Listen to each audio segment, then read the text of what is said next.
EDSI supporters may pakiusap kay Kalingap Edo. Bakit kaya? Yan ay sama-sama nating tutukan mamaya mga Kalingap.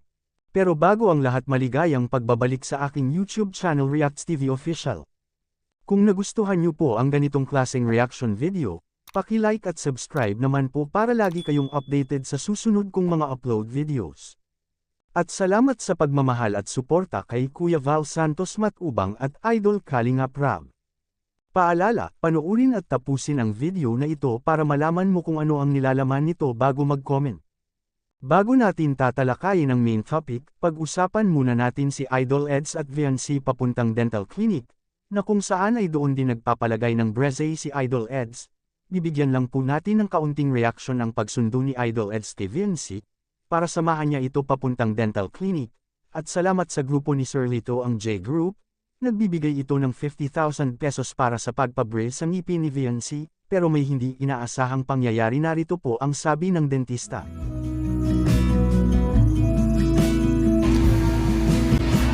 Alam mo, dito rin ako nagpa-brace eh.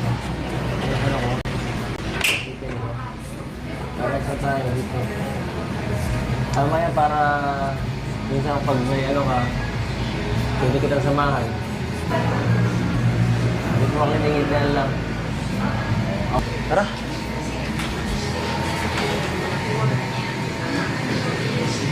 Hello! Buka muna, buka.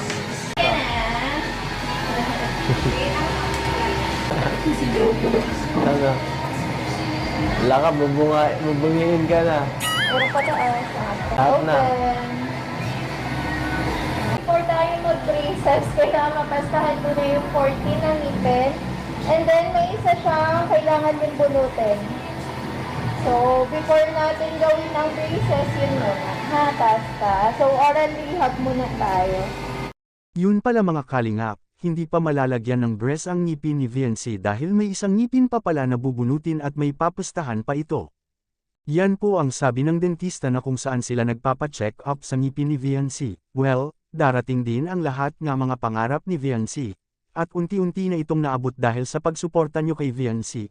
Lalo na ang ating mga magigiting na OFW at EDSI Global supporters.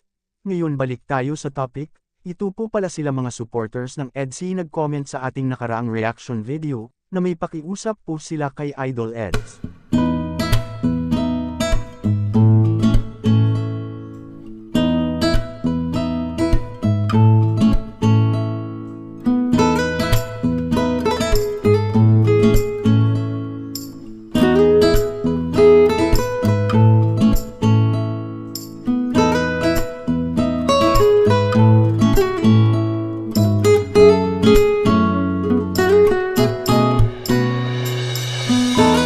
Anong masasabi nyo dito mga Kalingap? Ito ay isang reaction video lamang kaya pwede po tayo mag-comment sa ibaba mga Kalingap sa comment section.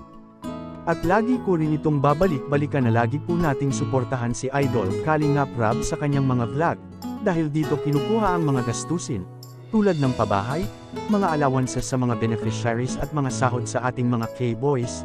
Hanggang dito lang po muna ang Kalingap Reacts TV official update ngayong araw mga Kalingap.